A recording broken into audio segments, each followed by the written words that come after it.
Bentar, masih nge-convert udah. video sebelumnya. Udah. Udah. Oke.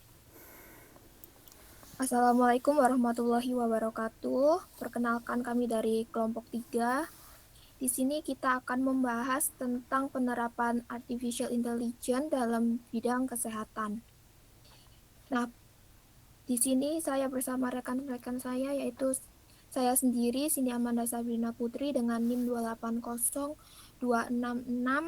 28026666391. Dan saya Agung Suradi dengan NIM 290280158. Saya Fernandito Kawayu Pangestu dengan NIM 28026775881. Saya Muhammad Sultan Fadilah dengan NIM 2802678246. Saya Rifki Dapa Kurniawan dengan NIM 28026682350.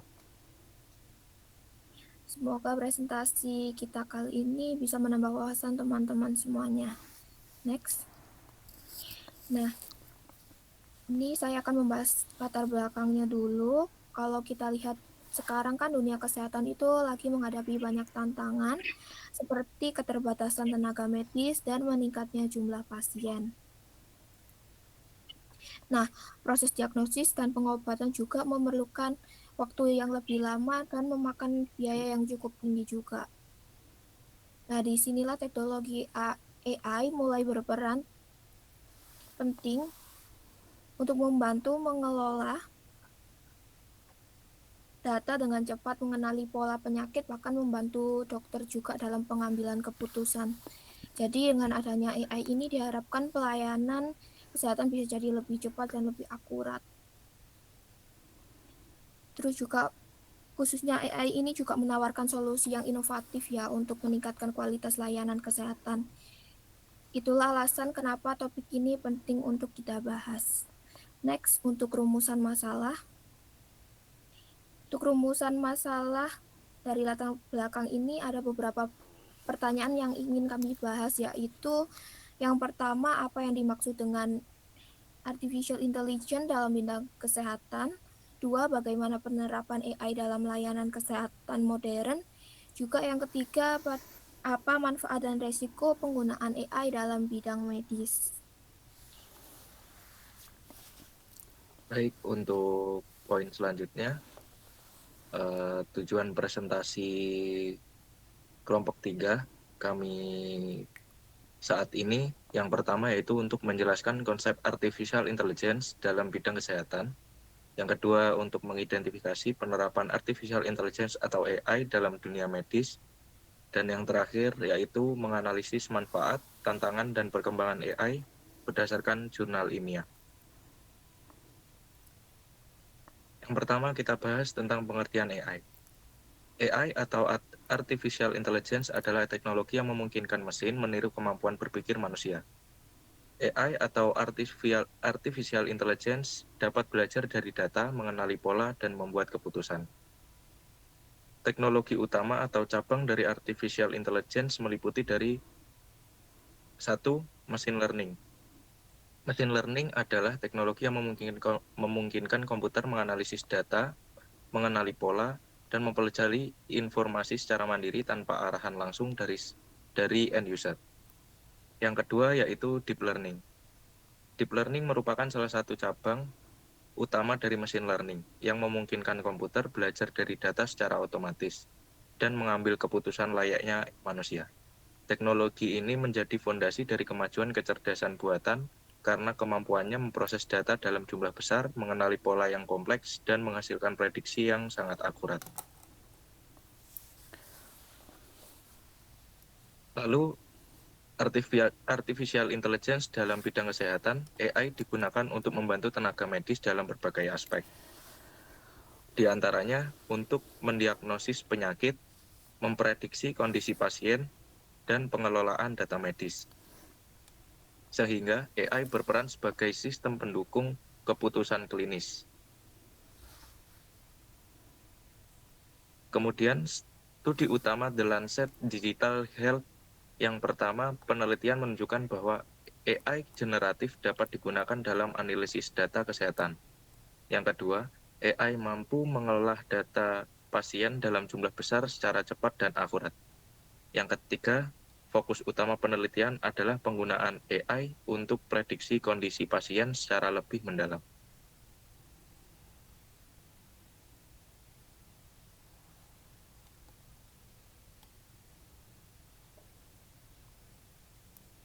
Selanjutnya akan dijelaskan oleh rekan Sultan. Oke, selanjutnya kita membahas konsep digital twin pada pasien. Digital twin sendiri adalah representasi digital dari kondisi pasien nyata. Jadi semua data seperti riwayat penyakit, hasil pemeriksaan, hingga faktor kesehatan lainnya dikumpulkan dan dibuat menjadi model digital. Nah, dengan model ini, tenaga medis bisa melakukan simulasi kondisi kesehatan pasien tanpa harus langsung melakukan tindakan di dunia nyata. Selain itu, teknologi ini juga bisa digunakan untuk memprediksi perkembangan penyakit sehingga dokter bisa mengambil langkah lebih lanjut dan lebih tepat. Next, selanjutnya kita membahas cara kerja AI dalam bidang kesehatan. Yang pertama itu ada input, yaitu data. Data ini bisa berasal dari rekam medis, bisa elektronik, atau data klinis pasien. Selanjutnya kita masuk ke dalam tahap proses yang dimana AI akan menganalisis pola dari data tersebut menggunakan algoritma dan menghasilkan output yaitu berupa prediksi penyakit atau rekomendasi tindakan medis. Jadi AI di dalam bidang kesehatan ini berperan sebagai asisten pintar yang membantu dokter dalam mengambil keputusan berdasarkan data. Next. Selanjutnya ada contoh implementasi AI dalam dunia kesehatan. Yang pertama, AI bisa digunakan dalam radiologi untuk membaca hasil X-ray atau MRI dengan lebih cepat dan akurat. Yang kedua, AI juga dapat digunakan untuk memprediksi penyakit kronis seperti diabetes atau penyakit jantung, bahkan sebelum gejala seriusnya muncul. Dan yang ketiga itu ada chatbot kesehatan yang bisa digunakan untuk konsultasi awal pasien, sehingga bisa membantu untuk mengurangi antrian pada fasilitas kesehatan. Next, ada manfaat AI dalam bidang kesehatan. Yang pertama itu ada AI dapat meningkatkan akurasi dalam diagnosis sehingga risiko kesalahan bisa diminimalkan. Selain itu, AI juga dapat mempercepat proses pengambilan keputusan karena analisis data bisa dilakukan dalam waktu yang singkat. Selanjutnya, AI juga bisa membantu mengurangi beban kerja tenaga medis, terutama untuk tugas-tugas yang secara berulang. Dan terakhir, AI juga membantu mendukung pengobatan yang lebih personal atau personalized medicine, yang dimana setiap pasien bisa mendapatkan penanganan yang sesuai dengan kondisi masing-masing. Oke, selanjutnya bisa dibantu.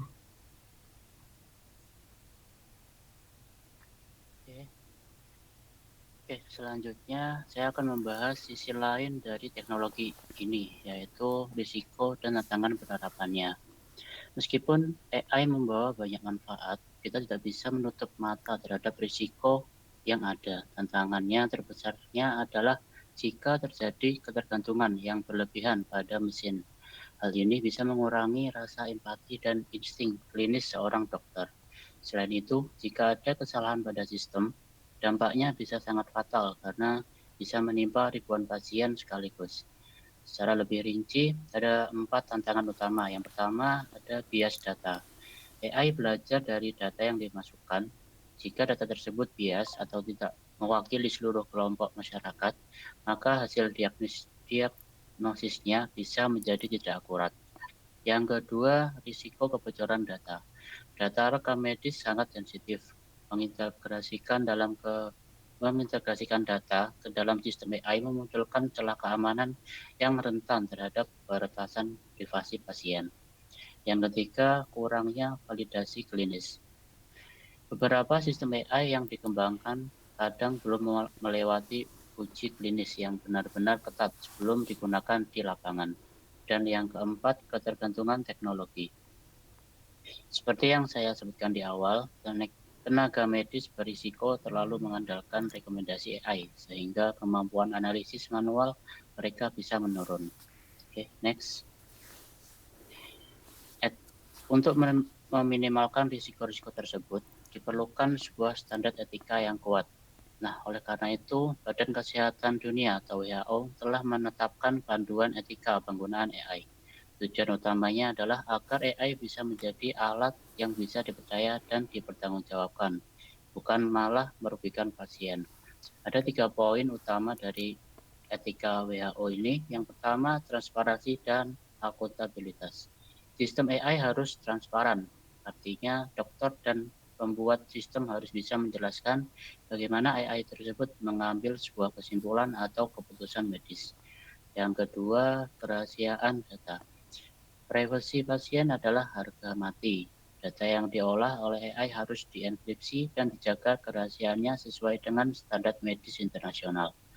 Yang ketiga, AI sebagai pendukung, bukan pengganti. Ini adalah prinsip yang paling penting. AI tidak diciptakan untuk menggantikan peran, empati, dan keputusan akhir. Seorang tenaga medis, AI murni hadir hanya sebagai asisten pintar untuk mendukung kinerja dokter. Okay, next. Lalu bagaimana praktiknya di lapangan, khususnya di negara kita gitu ya. Di slide ini kita bisa melihat bahwa adopsi AI bukanlah fiksi ilmiah atau sekadar tren global saja. Di Indonesia sendiri, penerapan kecerdasan buatan sudah mulai aktif dilakukan oleh berbagai fasilitas kesehatan untuk meningkatkan keakuratan diagnosis dan efisiensi operasional. Sebagai contoh nyata, pada poin pertama, Siloam Hospital Group. Nah, mereka ini sudah mulai memanfaatkan teknologi AI untuk membantu dokter spesialis membaca hasil citra medis dengan lebih cepat dan presisi. Dan yang kedua, RSJPD Harapan Kita. Nah, sebagai pusat rujukan nasional untuk penyakit jantung, mereka juga mulai mengeksplorasi sistem cerdas untuk memantau data kardiovaskular pasien secara lebih komprehensif.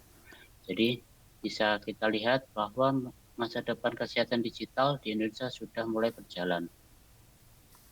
Oke, selanjutnya bisa dibantu untuk Mas Agung. Ya, berikut adalah chart perbandingan Siloam Hospital Group sebelum dan sesudah menggunakan AI. Chart ini menampilkan aspek utama transformasi digital.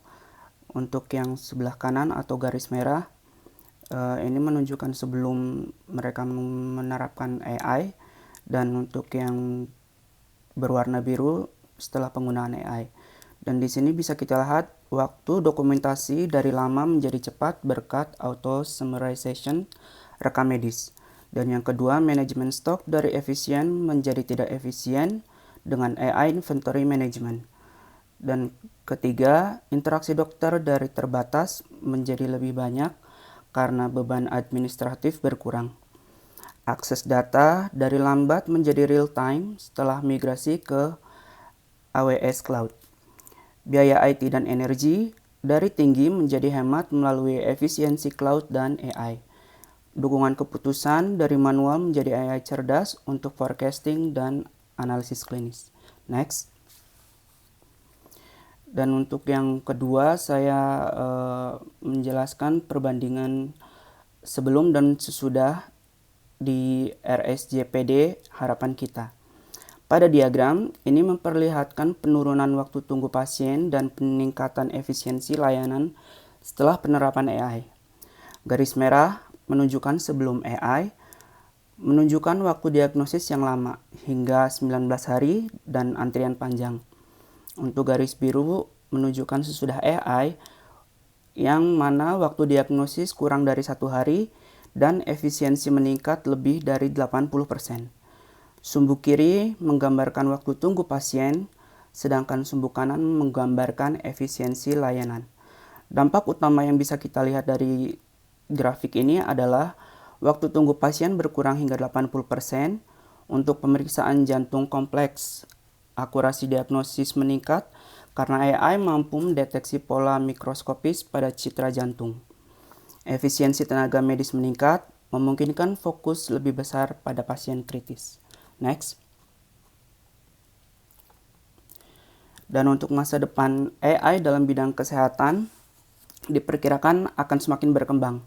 Berikut diantaranya, AI diprediksi menjadi bagian penting dalam sistem kesehatan, mendukung peningkatan akurasi diagnosis dan efisiensi layanan, penggunaan teknologi digital twin akan semakin berkembang, memperkuat analisis dan pengambilan keputusan medis berbasis data,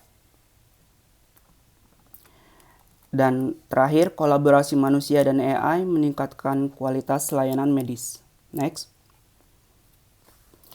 Untuk kesimpulannya, AI memiliki potensi besar dalam membantu meningkatkan layanan kesehatan, mulai dari mempercepat diagnosis, meningkatkan efisiensi, hingga memperbaiki kualitas layanan pasien.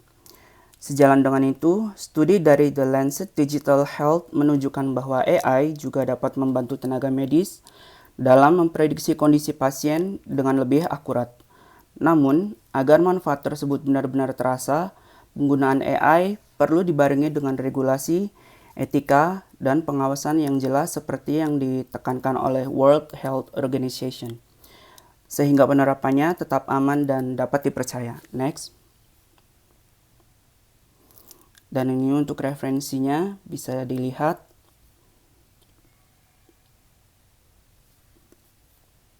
Next.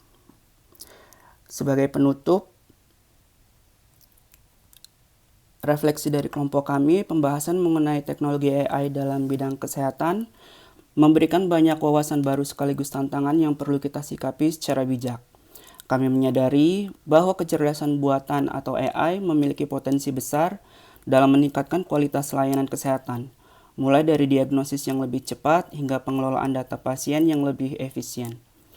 Namun, di balik kemajuan tersebut terdapat pula isu keamanan data, serta peran tenaga medis yang tetap tidak tergantikan. Melalui presentasi ini, kami belajar bahwa teknologi bukanlah pengganti manusia, melainkan alat yang harus dimanfaatkan secara bertanggung jawab. Kami juga menyadari pentingnya kolaborasi antara tenaga medis, pengembang teknologi, dan masyarakat agar penerapan AI dapat berjalan optimal dan adil. Harapan kami, ke depan kita semua dapat lebih terbuka terhadap inovasi, namun tetap kritis dalam menyikapinya demi kebaikan bersama. Terima kasih. Dan selanjutnya ada pertanyaan yang harus dijawab untuk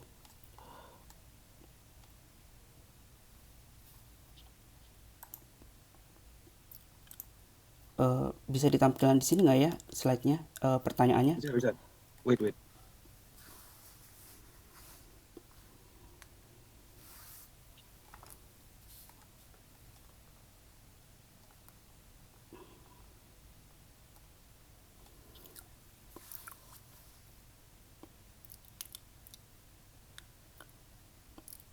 Iya, dan untuk pertanyaan diskusi, saya akan mencoba menjawab pertanyaan nomor 1, yaitu apa tantangan terbesar dalam penerapan AI di bidang yang Anda pilih, dan bagaimana kelompok Anda melihat solusi untuk mengatasi tantangan tersebut.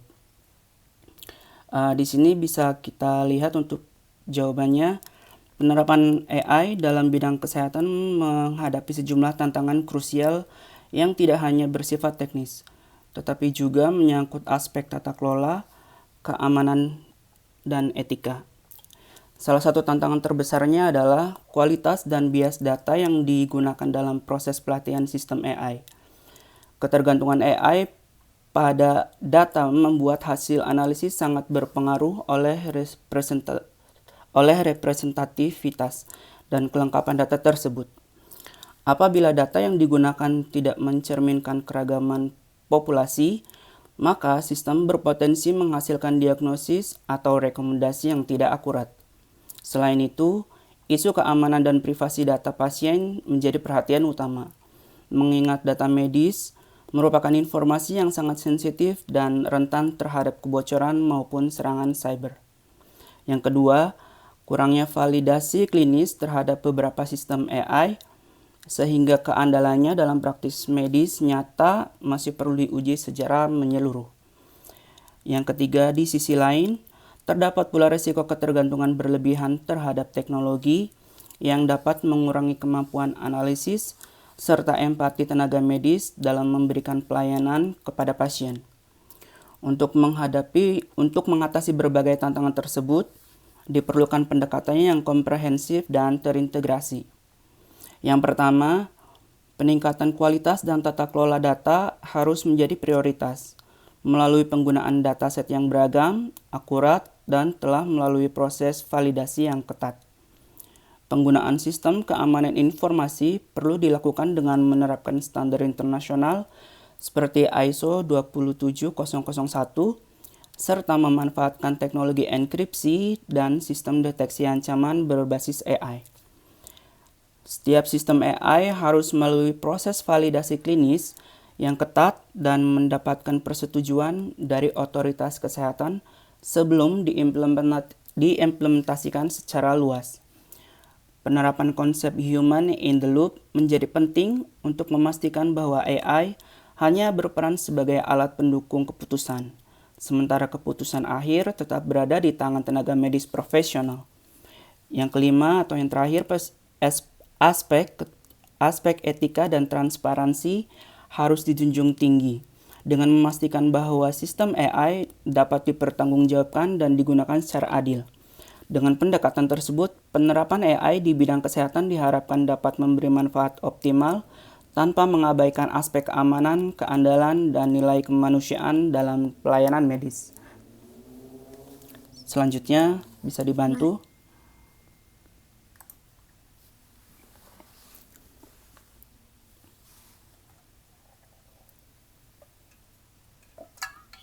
Untuk yang kedua, bagaimana penerapan AI di bidang yang kita pilih dapat memengaruhi masa depan, baik secara positif maupun negatif. Nah, untuk dampak positifnya ini secara signifikan membantu meningkatkan akurasi dan kecepatan diagnosis melalui analisis data dalam jumlah yang besar secara real time, terus sehingga penyakit dapat dideteksi terlebih dini dan ditangani dengan lebih tepat. Selain itu, AI juga mendukung pengembangan personalized medicine, di mana pengobatan disesuaikan dengan kondisi spesifik setiap pasiennya, berdasarkan data medis dan genetik. Dari sisi operasional, AI membantu meningkatkan efisiensi dengan mengotomatisasi proses administratif serta mengambil keputusan klinis, sehingga tenaga medis juga dapat lebih fokus pada pasien. Dalam jangka panjang, teknologi ini juga berpotensi memperluas akses layanan kesehatan, terutama di daerah dengan keterbatasan tenaga medis. Nah, ada sisi lain juga, yaitu dampak negatif yang perlu diantisipasi. Risiko bias algoritma dapat menyebabkan hasil diagnosis yang tidak akurat, terutama jika data yang digunakan tidak representatif ya. Selain itu juga meningkatnya penggunaan data digital menimbulkan ancaman serius terhadap keamanan dan privasi data pasien. Ketimpangan akses teknologi juga menjadi isu penting di mana tidak semua fasilitas kesehatan memiliki kemampuan untuk mengadopsi AI secara merata. Ketergantungan yang berlebihan terhadap sistem AI juga berpotensi mengurangi kemampuan analisis tenaga medis, serta menurunkan kualitas interaksi manusia antara dokter dan pasien.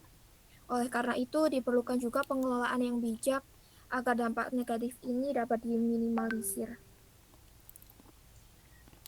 Oke, untuk soal nomor 3, jika Anda diberikan kesempatan untuk mengembangkan teknologi AI lebih lanjut di bidang ini, inovasi apa yang akan Anda usulkan?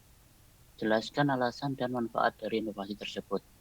Nah, untuk jawabannya, jika diberikan kesempatan untuk mengembangkan teknologi artificial intelligence lebih lanjut di bidang kesehatan, inovasi yang diusulkan adalah AI Preventive Healthcare Assistant, yaitu sistem asisten kesehatan berbasis AI yang terintegrasi dalam aplikasi mobile untuk memantau kondisi kesehatan pengguna secara berkelanjutan dan memberikan rekomendasi preventif.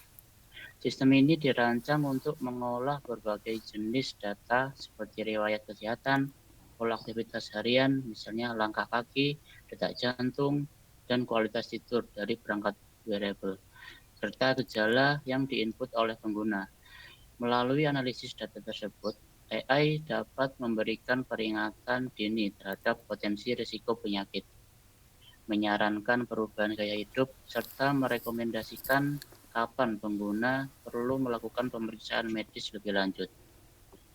Alasan utama pengembangan inovasi ini adalah karena sistem layanan kesehatan saat ini masih cenderung bersifat reaktif, yaitu berfokus pada penanganan penyakit setelah gejala muncul, bukan pada pencegahan.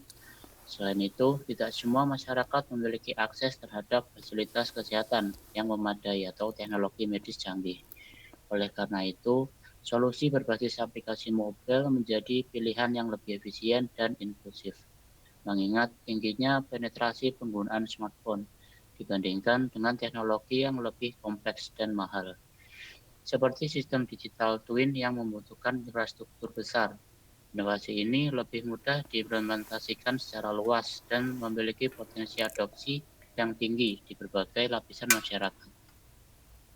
Manfaat dari inovasi ini sangat signifikan bagi masyarakat. Sistem ini memungkinkan deteksi dini terhadap berbagai penyakit, sehingga penanganan dapat dilakukan lebih cepat dan risiko komplikasi dapat diminimalkan. Selain itu, pengguna juga didorong untuk lebih sadar akan pentingnya menjaga pola hidup sehat.